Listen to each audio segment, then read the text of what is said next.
Talakayin natin ang 5 disadvantage naman ng mga MC taxi rider.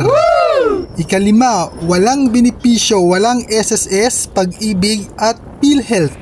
Ika-4, walang double pay, special day, 13-month pay, vacation leave at sick leave. Ikatlo, walang cash assistance. Pag nasira motorsiklo, shoulder mo lahat ng gastos. Ikalawa, masyadong delikado. Sabi nga nila, yung isa't kalating paa mo nasa hukay kasi nga konting pagkakamali lang pwedeng mabaldado o masigit pa doon ang mapapala mo. Oh no!